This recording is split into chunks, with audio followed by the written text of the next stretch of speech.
जय हिंद साथियों। स्वागत है आपका आपके अपने YouTube channel marathon agriculture classes पर। साथियों, कृषि प्राविधिक सहायक AGTA के लिए चल रही हमारी महत्वपूर्ण सीरीज लक्ष्य बेस्ड सीरीज का आज भाग 12 आपके सामने प्रस्तुत है। मुझे उम्मीद है आपको अन्य भाग भी काफ़ी पसंद आए होंगे। मित्रों, अगर आपने अभी तक हमारा चैनल सब्सक्राइब नहीं किया है तो आपसे रिक्वेस्ट है आप ज़्यादा से ज़्यादा हमारे चैनल को सब्सक्राइब करें, हमारी वीडियो को अन्य ग्रुप में शेयर करें ताकि अन्य छात्र हमारे साथ जुड़ सकें। आइए मित्रों, देखते हैं आज के भाग का पहला प्रश्न। पहला प्रश्न मित्रों आपके सामने बहुत ही महत्वपूर्ण प्रश्न। प्रश्न नंबर 1, ओरोबैंकी खरपतवार किन फसलों से संबंधित है? ऑप्शन ए गेहूं तथा चना, ऑप्शन बी बाजरा तथा मक्का, ऑप्शन सी सरसों तथा तंबाकू, ऑप्शन डी कपास तथा बरसीम। मित्रों, ओरोबैंकी खरपतवार यह बहुत ही महत्वपूर्ण है। किससे संबंधित है? यह सरसों तथा तंबाकू से संबंधित है। आपसे मित्रों प्रश्न पूछा जाता है कि ओरोबैंकी किस प्रकार का खरपतवार है? तो मित्रों यह है total root parasite. Total root parasite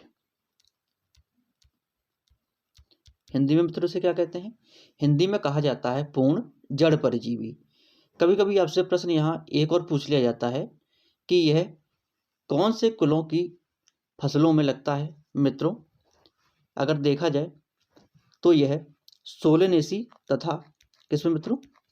Solanaceae तथा ब्रेसिकेसी कुल। ब्रेसिकेसी बहुत ही महत्वपूर्ण है।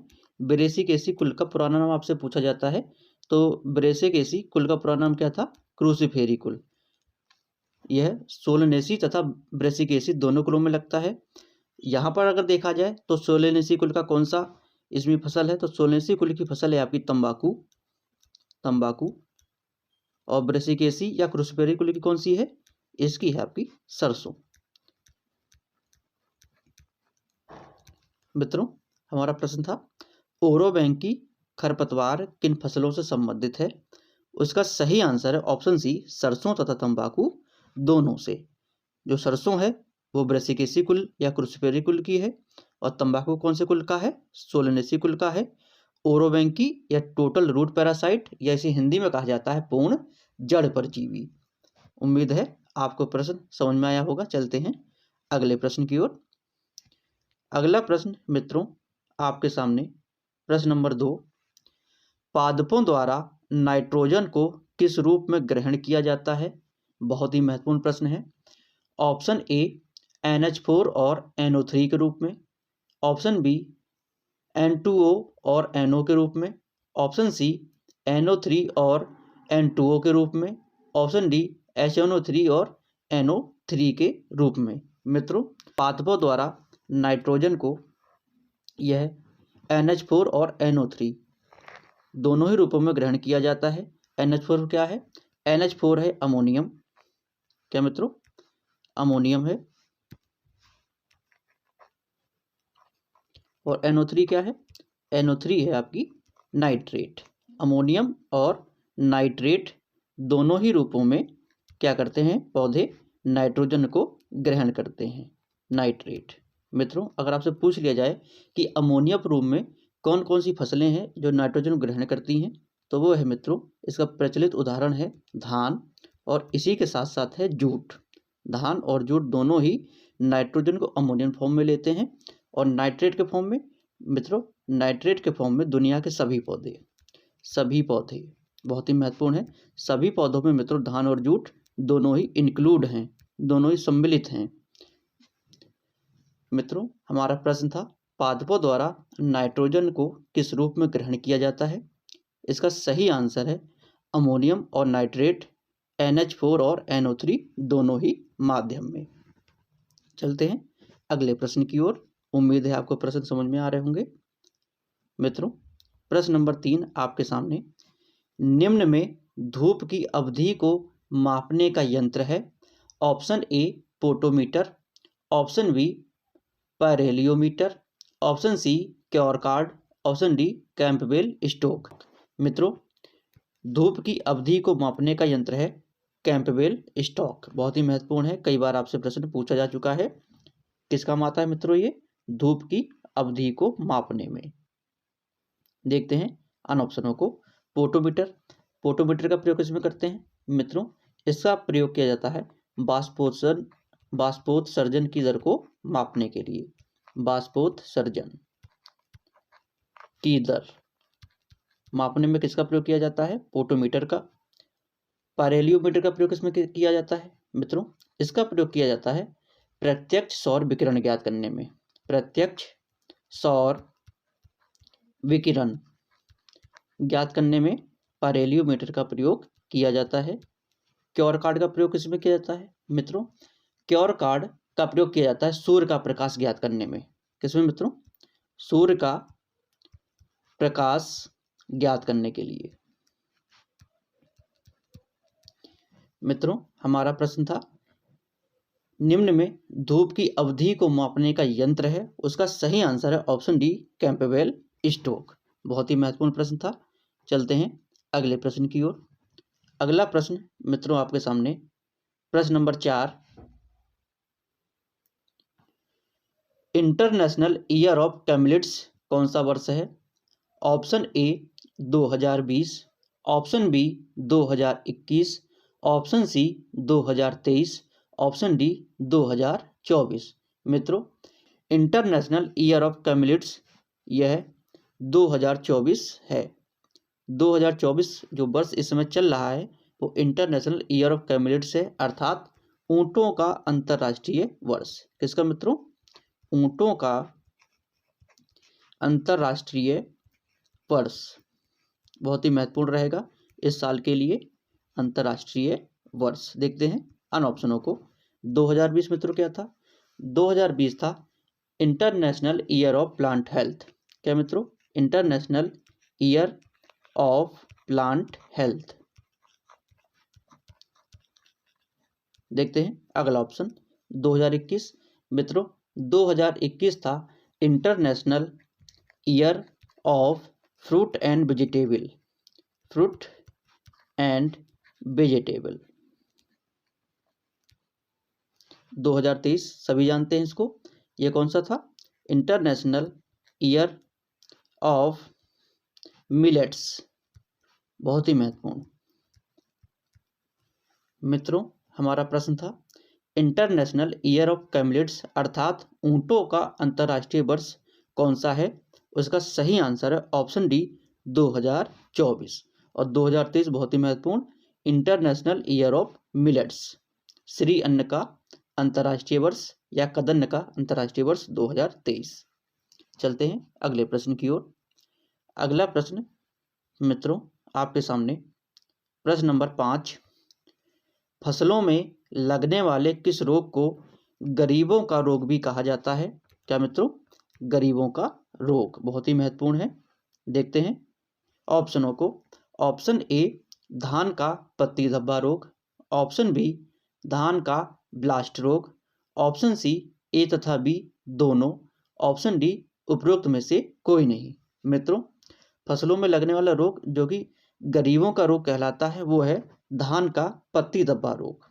क्या मित्रों? धान का पत्ती धब्बा रोग बहुत ही महत्वपूर्ण रोग है। मित्रों किस कारण होता है?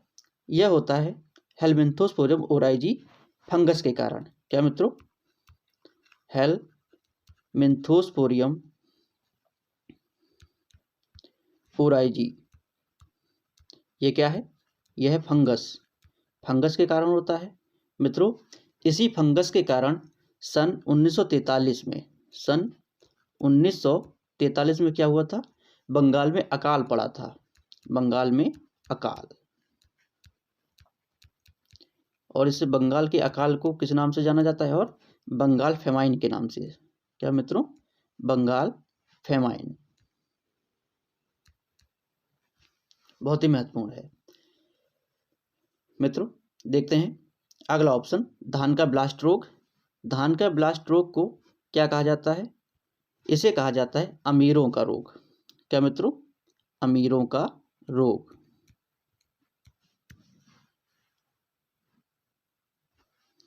अमीरों का रोग। और जो धान का ब्लास्ट रोग है ये क्या है? धान का ब्लास्ट रोग यह धान का प्रमुख रोग है, धान का मुख्य रोग। आपसे अगर प्रश्न पूछा जाए कि धान का मुख्य रोग कौन सा है तो आप बताएंगे धान का ब्लास्ट, धान का मुख्य रोग है ये।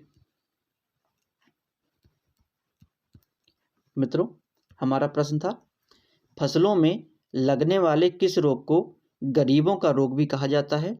उसका सही आंसर है ऑप्शन ए, धान का पत्ती धब्बा रोग, जो कि हेलमिंथोस्पोरियम ओराइजी फंगस के कारण लगता है। इसी फंगस के कारण सन 1943 में बंगाल में अकाल पड़ा था, जिसे बंगाल फेमाइन के नाम से जाना जाता है। चलते हैं अगले प्रश्न की ओर। उम्मीद है आपको प्रश्न समझ में आया होगा। मित्रों, अगला प्रश्न आपके सामने प्रश्न नंबर 6। शलजम में चरपराहट किस कारण पाई जाती है? ऑप्शन ए, सिनिग्रीन के कारण, ऑप्शन बी, एलाइल आइसोथायोसाइनेट के कारण, ऑप्शन सी, कैल्शियम ऑक्सलेट के कारण, ऑप्शन डी, कुकुरबिटेसिन के कारण। मित्रों, शलजम में चरपराहट यह कैल्शियम ऑक्सलेट के कारण पाई जाती है। किसके कारण मित्रों? कैल्शियम ऑक्सलेट के कारण। बहुत ही महत्वपूर्ण है। देखते हैं अन ऑप्शनों को। सिनिग्रीन के कारण क्या होता है? मित्रों, सिनिग्रीन के कारण गोभी वर्गीय सब्जियों में कड़वाहट। क्या मित्रों? जितनी भी गोभी वर्गीय या ब्रेसिकेसी कुल की सब्जियां हैं उनमें क्या होता है? कड़वाहट। तो गोभी वर्गीय सब्जी में कड़वाहट किस कारण आती है? ये आती है सिनिग्रीन के कारण। देखते हैं अगला ऑप्शन, एलाइल आइसोथायोसाइनेट के कारण क्या होता है? मित्रों, इसके कारण अरबी या घुइयां में कसैलापन, अरबी या इसी को कहा जाता है घुइयां में कसैलापन, बहुत ही महत्वपूर्ण है, कसैलापन। देखते हैं अगला ऑप्शन, कुकुरबिटेसिन के कारण। मित्रों, कुकुरबिटेसिन के कारण जितने भी कद्दू वर्गीय सब्जियां हैं, और खासकर आपसे इसमें उदाहरण पूछा जाता है खीरे में कड़वाहट, तो खीरे में कड़वाहट कुकुरबिटेसिन के कारण ही पाई जाती है। खीरे में कड़वाहट, या फिर हम कह सकते हैं जितने भी कुकुरबिटेसी कुल की या कद्दू वर्गीय कुल में जितनी भी सब्जियां हैं उनमें अगर कड़वाहट आ रही है तो वह कुकुरबिटेसिन के कारण ही आती है। बहुत ही महत्वपूर्ण है मित्रों, खीरे में कड़वाहट। हमारा प्रश्न था शलजम में चरपराहट किस कारण पाई जाती है? उसका सही आंसर है कैल्शियम ऑक्सलेट के कारण। चलते हैं अगले प्रश्न की ओर। अगला प्रश्न मित्रों आपके सामने प्रश्न नंबर 7। फादर ऑफ क्रॉपिंग सिस्टम या फसल प्रणाली के जनक हैं? ऑप्शन ए, पीटर डी सिक्रेंजी, option B, N G Dastane, option C, M S Randhawa, option D, S S Bains. मित्रों, फादर ऑफ क्रॉपिंग सिस्टम या फसल प्रणाली के जनक कौन है? मिस्टर एस एस बेंस। बहुत ही महत्वपूर्ण है। इसी के साथ साथ ये क्या है मित्रों? इसी के साथ साथ ये हैं फादर ऑफ रिले क्रॉपिंग। क्या मित्रों? Father of relay cropping. अगर मित्रों फादर ऑफ रिले क्रॉपिंग आपसे पूछा जाए और ऑप्शन में एस एस बेंस ना हो तो उसके स्थान पर हम फादर किसको मानते हैं? तो वहां पर हम फादर मानते हैं मिस्टर विवांत को। यह भी बहुत महत्वपूर्ण है। यह ऑप्शन कब मानेंगे हम? जब एस एस बेंस ऑप्शन में नहीं आएगा। देखते हैं अन ऑप्शनों को। पीटर डी सिक्रेंजी। मित्रों, यह क्या है?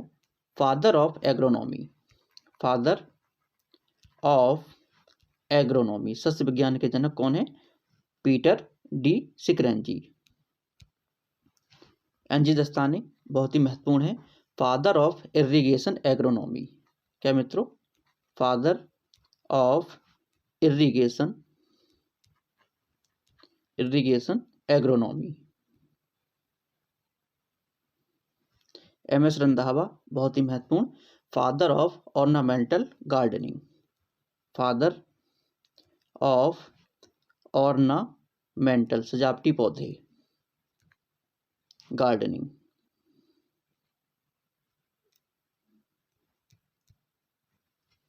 मित्रों, हमारा प्रश्न था फादर ऑफ क्रॉपिंग सिस्टम या फसल प्रणाली के जनक कौन है। उसका सही आंसर है ऑप्शन डी, एस.एस. वेंस, जो कि फादर ऑफ रिले क्रॉपिंग भी है। अगर ऑप्शन में रिले क्रॉपिंग के फादर एस.एस. वेंस नहीं दिया है तो हम मिस्टर विवांत को इसका सही आंसर मानेंगे। चलते हैं अगले प्रश्न की ओर। अगला प्रश्न मित्रों आपके सामने, उससे पहले अगर आपने अभी तक हमारा चैनल सब्सक्राइब नहीं किया है या आप हमारे चैनल पर पहली बार विजिट कर रहे हैं, मित्रों आपसे रिक्वेस्ट है आप ज़्यादा से ज़्यादा हमारे चैनल को सब्सक्राइब करें, उसे अन्य ग्रुप में शेयर करें, लाइक करें, कमेंट करें। मित्रों, आपको लग रहा है कि जो हम कंटेंट आपको दे रहे हैं वह परीक्षा की दृष्टि से बहुत ही महत्वपूर्ण है, तो आपसे रिक्वेस्ट है आप ज़्यादा से ज़्यादा सब्सक्राइब करिए। चलते हैं अगले प्रश्न की ओर। अगला प्रश्न मित्रों आपके सामने, पौधे में बाष्पोत्सर्जन का नियंत्रण हम कर सकते हैं। ऑप्शन ए, पर्णरंध्रों को बंद रखने वाले रसायन का प्रयोग करके। ऑप्शन बी, पत्ती पर परत बनाने वाले रसायन का प्रयोग करके। ऑप्शन सी, प्रकाश को परिवर्तित करने वाले रसायन का प्रयोग करके। ऑप्शन डी, उपरोक्त सभी का प्रयोग करके। मित्रों, पौधे में बाष्पोत्सर्जन का नियंत्रण हम कैसे कर सकते हैं? पर्णरंध्रों को बंद रखने वाले रसायन का प्रयोग करके, बिल्कुल सही बात है। पत्ती पर परत बनाने वाले रसायन का प्रयोग करके, बिल्कुल सही बात है। प्रकाश को परिवर्तित करने वाले रसायन का प्रयोग करके, मित्रों यह भी बिल्कुल सही बात है। अर्थात हमारा सही आंसर क्या हो जाएगा? सही आंसर हो जाएगा उपरोक्त सभी का प्रयोग करके। उम्मीद है आपको प्रश्न समझ में आया होगा। चलते हैं अगले प्रश्न की ओर। इस प्रश्न का सही आंसर है ऑप्शन डी, उपरोक्त सभी का प्रयोग करके। मित्रों, अगला प्रश्न आपके सामने, प्रश्न नंबर 9, निम्न में किस फसल की जल उपयोग दक्षता सर्वाधिक है? ऑप्शन ए, रागी। ऑप्शन बी, गेहूं। ऑप्शन सी, मूंगफली। ऑप्शन डी, धान। मित्रों, फसल की जल उपयोग दक्षता या वाटर यूज एफिशिएंसी सबसे ज़्यादा किसकी है? यह है रागी की। सबसे ज़्यादा किसकी है मित्रों? रागी की है। क्या है? जल उपयोग दक्षता, इंग्लिश में से कहा जाता है water use efficiency, WUE, water use efficiency सबसे ज़्यादा किसकी है? रागी फसल की है। आपसे प्रश्न पूछा जाता है कि कितनी है, तो रागी की है 13.4, कितने मित्रों? 13.4 किलोग्राम प्रति हेक्टेयर मिलीमीटर। और रागी का अन्य नाम क्या है? इसी का अन्य नाम है फिंगर मिलेट। क्या मित्रों? Finger millet. गेहूं की कितनी है?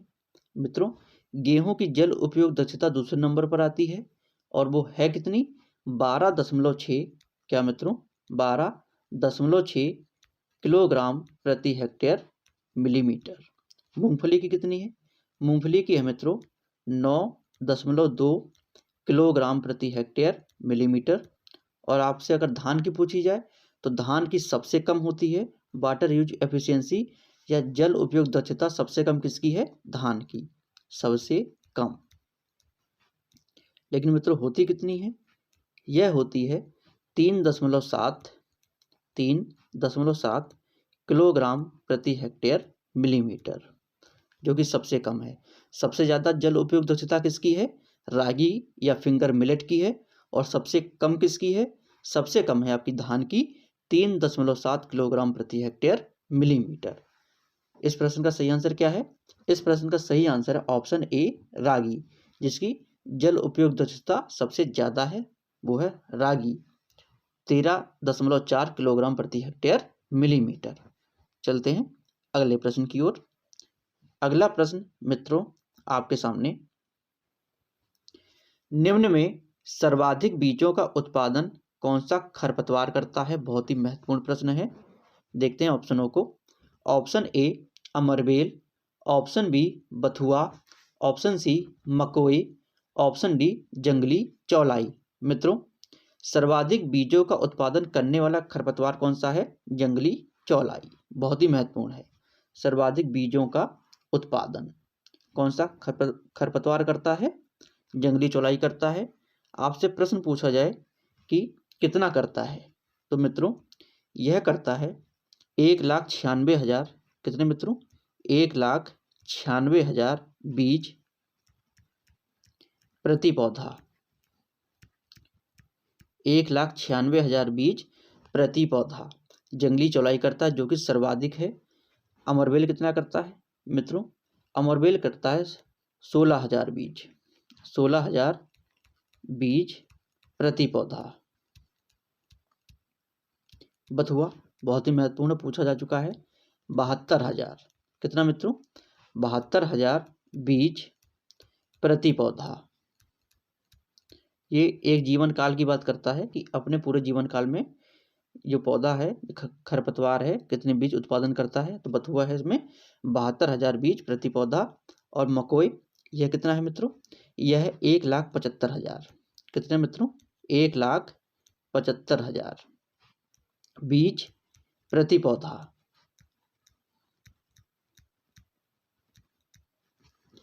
मित्रों हमारा प्रश्न था, निम्न में सर्वाधिक बीजों का उत्पादन कौन सा खरपतवार करता है? उसका सही आंसर है ऑप्शन डी, जंगली चौलाई। कितने? 1,96,000 बीज प्रति पौधा। अपने पूरे जीवन काल में 1,96,000 बीज प्रति पौधा जंगली चौलाई उत्पादन करता है, जो कि खरपतवारों में सबसे ज़्यादा है। चलते हैं अगले प्रश्न की ओर। उम्मीद है आपको प्रश्न समझ में आया होगा। अगला प्रश्न दोस्तों आपके सामने प्रश्न नंबर 11, निम्न में किस खरपतवार का प्रयोग सजावट के रूप में किया जाता है? बहुत ही महत्वपूर्ण प्रश्न है मित्रों। सजावट के लिए कौन सा खरपतवार है जिसका प्रयोग किया जाता है?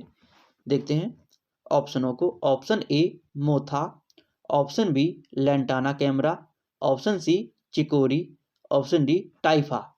मित्रों सजावट के लिए एक खरपतवार वो कौन सा है? वह है लैंटाना कैमरा। मित्रों जहाँ सजावट होती है वहाँ क्या करते हैं? कैमरा निकाल लेते हैं। इससे याद रखेंगे कि लैंटाना कैमरा। देखते हैं अन ऑप्शनों को। मोथा का प्रयोग मित्रों किसमें किया जाता है? मोथा का प्रयोग किया जाता है सुगंधित अगरबत्ती में। सुगंधित अगरबत्ती बनाने में मोथा का प्रयोग किया जाता है। सुगंधित अगरबत्ती बहुत ही महत्वपूर्ण है, पूछा जा चुका है। चिकोरी का प्रयोग बहुत ही महत्वपूर्ण है। इसका प्रयोग मित्रों किया जाता है कॉफी पाउडर में स्वाद बढ़ाने के लिए। कॉफी पाउडर में स्वाद बढ़ाने के लिए चिकोरी का प्रयोग किया जाता है। बहुत ही महत्वपूर्ण है। टाइफा का प्रयोग किस में किया जाता है मित्रों? टाइफा का प्रयोग किया जाता है प्लाईबोर्ड बनाने में। प्लाईबोर्ड। मित्रों हमारा प्रश्न था, निम्न में किस खरपतवार का प्रयोग सजावट के रूप में किया जाता है? उसका सही आंसर है ऑप्शन बी लैंटाना कैमरा, क्योंकि सजावट को देखकर सब लोग क्या निकाल लेते हैं? कैमरा। हमें इससे याद रखना है लैंटाना कैमरा। चलते हैं अगले प्रश्न की ओर। अगला प्रश्न मित्रों आपके सामने प्रश्न नंबर 12, वीनियर ग्राफ्टिंग प्रचलित है। ऑप्शन ए गुलाब में, ऑप्शन बी आम में, ऑप्शन सी नींबू में, ऑप्शन डी चमेली में। मित्रों वीनियर ग्राफ्टिंग के द्वारा प्रवर्धन किसमें किया जाता है? यह किया जाता है आम में। बहुत ही महत्वपूर्ण है, कई बार आपसे पूछा जा चुका है। देखते हैं अन ऑप्शनों को। गुलाब में मित्रों, गुलाब में हार्डवुड कटिंग क्योंकि देसी गुलाब में सबसे ज़्यादा अपनाई जाती है। इसी के साथ साथ टी बडिंग जो कि सबसे ज़्यादा फेमस है। T budding.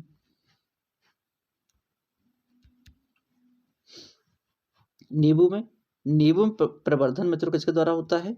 यह सीड या बीज के द्वारा होता है। चमेली बहुत ही महत्वपूर्ण है, टीजीटी में भी यह प्रश्न आया हुआ है। चमेली में मित्रों किसके द्वारा होता है? Simple layering. क्या मित्रों? सिंपल लेयरिंग या फिर टिप लेयरिंग या फिर कंपाउंड लेयरिंग, तीनों के द्वारा हम कर सकते हैं। Compound layering, simple layering, tip layering, compound layering, तीनों के द्वारा हम चमेली में प्रवर्धन कर सकते हैं। हमारा प्रश्न था बीनर ग्राफ्टिंग प्रचलित है, उसका सही आंसर है ऑप्शन बी आम में। चलते हैं अगले प्रश्न की ओर। अगला प्रश्न मित्रों आपके सामने प्रश्न नंबर 13, निम्न में एपोसाइनेसी कुल का पादप है। ऑप्शन ए इमली, ऑप्शन बी अंजीर, ऑप्शन सी जामुन, ऑप्शन डी करौंदा। मित्रों एपोसाइनेसी कुल का पादप यह है करौंदा। बहुत ही महत्वपूर्ण है, कई बार आपसे भिन्न भिन्न एग्जामों में पूछा जा चुका है। करौंदा कौन से कुल का है? एपोसाइनेसी कुल का। बहुत ही महत्वपूर्ण है। देखते हैं अन ऑप्शनों को। इमली किस कुल की है मित्रों? यह दाल कुल या फैबेसी कुल? फैबेसी। बहुत ही महत्वपूर्ण है। अंजीर यह किस कुल का है मित्रों? यह मोरेसी कुल का। मोरेसी। और मोरेसी कुल का अन्य पादप अगर आपसे पूछ लिया जाए कौन सा है, तो मित्रों मोरेसी कुल का अन्य पादप है सहतूत। बहुत ही महत्वपूर्ण है। तो मित्रों सहतूत और अंजीर किस कुल के हो गए? मोरेसी कुल के। जामुन बहुत ही महत्वपूर्ण, मिर्टेसी कुल। मिर्टेसी कुल का अन्य महत्वपूर्ण पादप कौन सा है मित्रों? वह है अमरूद। तो अमरूद और जामुन यह कौन से कुल के हैं? मिर्टेसी कुल के हैं। मोरेसी कुल का सहतूत और अंजीर। इमली फैबेसी कुल की या दाल कुल की है। करौंदा एपोसाइनेसी कुल का।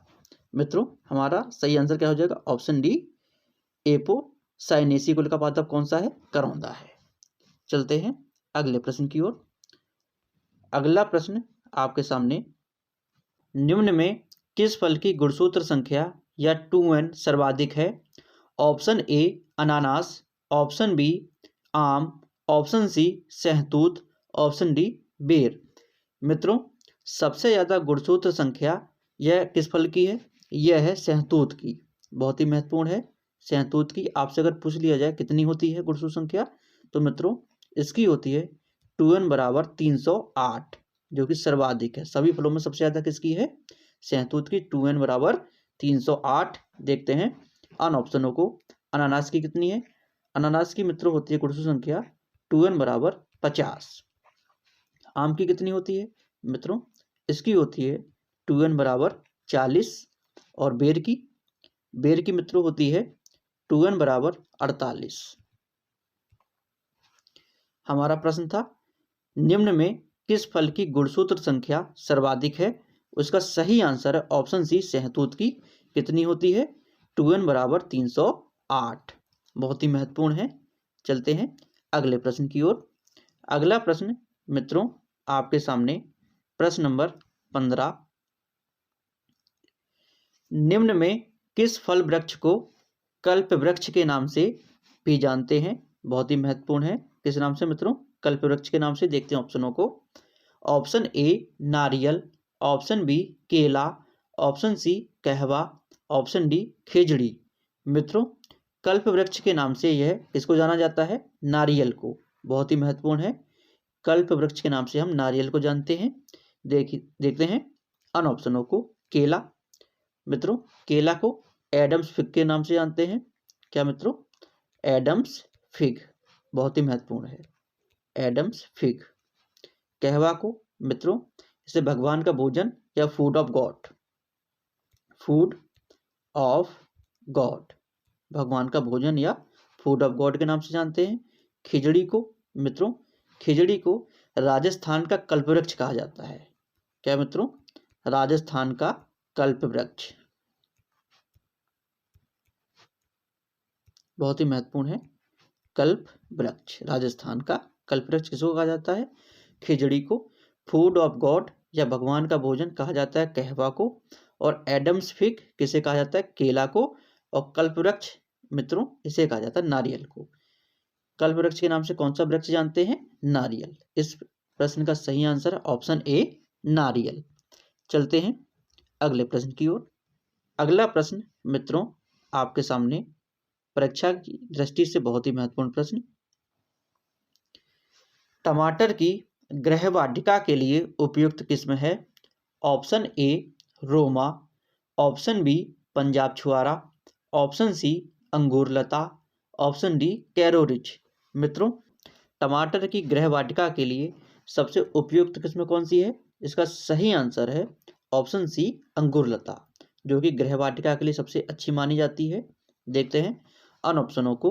रोमा और पंजाब छुआरा, ये दोनों मित्रों, इसके फल आपसे पूछे जाते हैं कि इनके फल कैसे दिखाई देते हैं। तो मित्रों ये दिखाई देते हैं नाशपाती के आकार के, नाशपाती जैसे।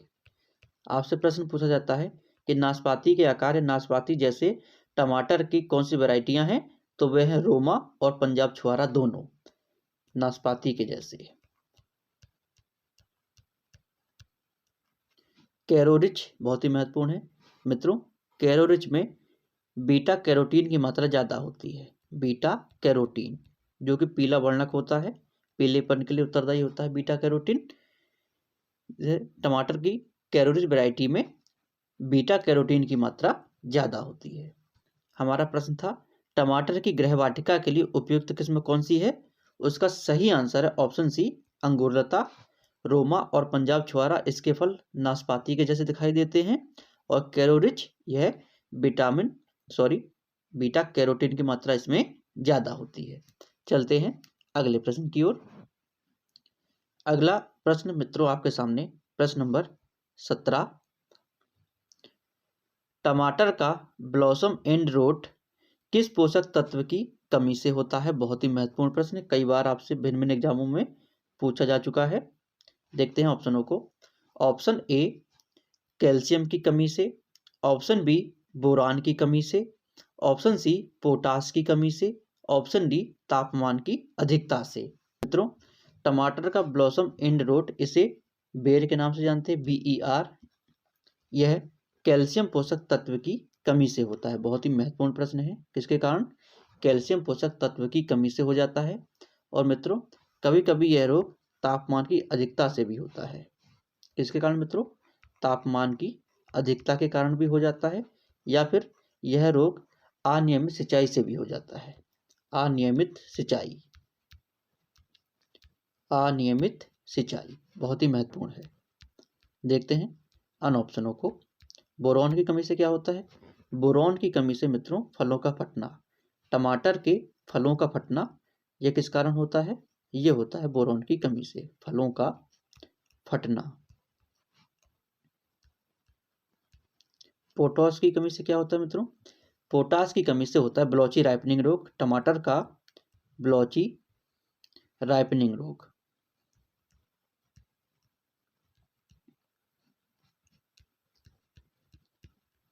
तापमान की अधिकता से मित्रों कौन सा रोग होता है टमाटर में?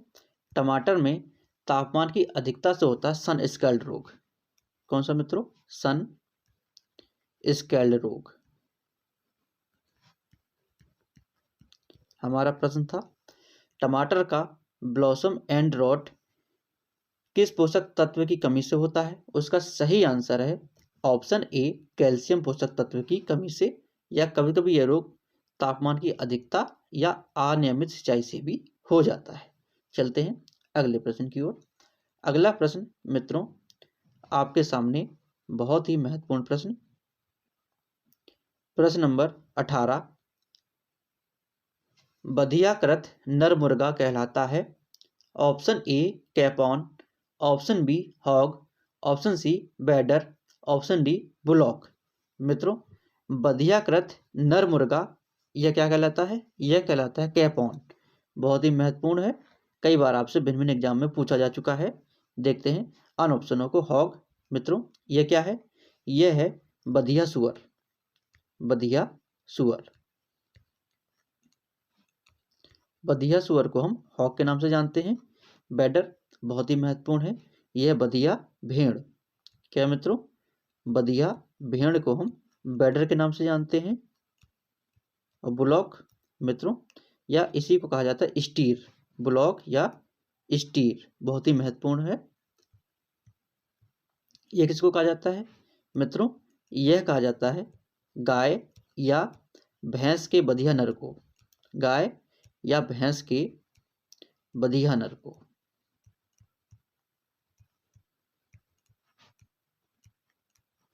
मित्रों हमारा प्रश्न था बधियाकृत नर मुर्गा कहलाता है? उसका सही आंसर है ऑप्शन ए, कैपॉन। बहुत ही महत्वपूर्ण प्रश्न है। चलते हैं अगले प्रश्न की ओर। अगला प्रश्न मित्रों आपके सामने प्रश्न नंबर 19, निम्न में रजत क्रांति या सिल्वर रेवोल्यूशन के जनक हैं। Option A Verghese Kurien, option B Vishal Tiwari, option C Indira Gandhi, option D उपरोक्त में से कोई नहीं। मित्रों, रजत क्रांति या सिल्वर रेवोल्यूशन के जनक कौन है? इसका सही आंसर है ऑप्शन सी इंदिरा गांधी। बहुत ही महत्वपूर्ण, कौन है मित्रों? इंदिरा गांधी जी रजत क्रांति या सिल्वर रेवोल्यूशन से संबंधित हैं। यह किस लिए चलाई गई थी मित्रों? यह अंडा उत्पादन के लिए, अंडा उत्पादन बहुत ही महत्वपूर्ण है, अंडा उत्पादन। देखते हैं अन ऑप्शनों को। वर्गीज कुरियन जी ने, मित्रों वर्गीज कुरियन जी ने सफेद क्रांति या व्हाइट रेवोल्यूशन, व्हाइट रेवोल्यूशन या इसे कहते हैं सफेद क्रांति, जो कि किससे संबंधित थी? दूध से। और इसी के लिए और वर्गीज कुरियन जी ने ही ऑपरेशन फ्लड भी चलाया था, ऑपरेशन फ्लड। कितने चरणों में चला था? 3 चरणों में। देखते हैं अन ऑप्शनों को। विशाल तिवारी ने, मित्रों विशाल तिवारी जी ने लाल क्रांति, रेड रेवोल्यूशन, रेड रेवोल्यूशन किस लिए थी ये मित्रों? यह थी मांस तथा टमाटर के लिए, मांस तथा टमाटर। बहुत ही महत्वपूर्ण है। हमारा प्रश्न था निम्न में रजत क्रांति या सिल्वर रेवोल्यूशन के जनक, उसका सही आंसर है ऑप्शन सी इंदिरा गांधी। रजत क्रांति किससे चलाई गई थी? अंडा उत्पादन के लिए चलाई गई थी। वर्गीज कुरियन जी ने सफेद क्रांति या व्हाइट रेवोल्यूशन चलाई थी, जो कि दूध से संबंधित थी। और उन्होंने ऑपरेशन फ्लड को भी चलाया था, जो कि 3 चरणों में चला था। विशाल तिवारी जी ने रेड रेवोल्यूशन चलाई थी, जो कि मांस तथा टमाटर के लिए जानी जाती है। चलते हैं अगले प्रश्न की ओर। उम्मीद है आपको प्रश्न समझ में आया होगा। मित्रों, इस भाग का अंतिम प्रश्न आपके सामने प्रश्न number 20, central food technology research institute CFTRI अवस्थित है। ऑप्शन ए लुधियाना पंजाब में, ऑप्शन बी मैसूर कर्नाटक में, ऑप्शन सी लखनऊ उत्तर प्रदेश में, ऑप्शन डी देहरादून उत्तराखंड में। मित्रों, central food technology research institute CFTRI यह कहाँ स्थित है? यह है मैसूर कर्नाटक में, मैसूर कर्नाटक में स्थित है। बहुत ही महत्वपूर्ण प्रश्न है। देखते हैं अन ऑप्शनों को। लुधियाना पंजाब में कौन कौन से इंस्टीट्यूट हैं? मित्रों यहाँ पर है central institute for post harvest engineering and technology CIPHET. इसी के साथ साथ यहाँ पर क्या है? Indian institute of maize research. बहुत ही महत्वपूर्ण है। ये पंजाब एग्रीकल्चर यूनिवर्सिटी के कैंपस में पहुंच गया है। इससे पहले कहाँ था ये? इससे पहले न्यू दिल्ली में था। तो न्यू दिल्ली से इसको शिफ्ट पंजाब में कर दिया गया है, वो भी कहाँ पर? पंजाब एग्रीकल्चर यूनिवर्सिटी के मेन कैंपस में। देखते हैं अन ऑप्शनों को। लखनऊ उत्तर प्रदेश में कौन कौन से हैं? मित्रों लखनऊ में बहुत ही महत्वपूर्ण, जैसे आपका CMAP, central institute of medicinal and aromatic plant. इसी के साथ साथ national botanical research institute NBRI, central drug research institute CDRI, Indian institute of sugarcane research IISR, और मित्रों क्या है? सेंट्रल इंस्टीट्यूट ऑफ सब ट्रॉपिकल हॉर्टिकल्चर CISH। इसी के साथ मित्रों एक बहुत ही महत्वपूर्ण NBFGR, national bureau of fish genetic resource. उम्मीद है आपको सारे समझ में आए होंगे। देहरादून उत्तराखंड में कौन सा है मित्रों? देहरादून उत्तराखंड में है Indian institute of soil and water conservation, Indian institute of soil and water conservation. मित्रों हमारा प्रश्न था central food technology research institute CFTRI कहाँ स्थित है? इसका सही आंसर है ऑप्शन बी मैसूर कर्नाटक में। उम्मीद है आपको सभी के सभी ऑप्शन समझ में आए होंगे। मित्रों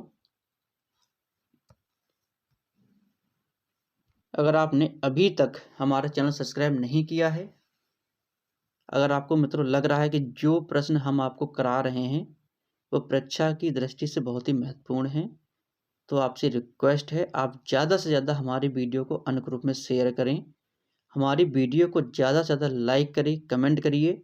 और मित्रों, अगर आपने अभी तक हमारा चैनल सब्सक्राइब नहीं किया है तो आपसे रिक्वेस्ट है आप हमारे चैनल को ज़्यादा से ज़्यादा मात्रा में सब्सक्राइब करें तथा अन्य छात्रों को भी प्रेरित करें।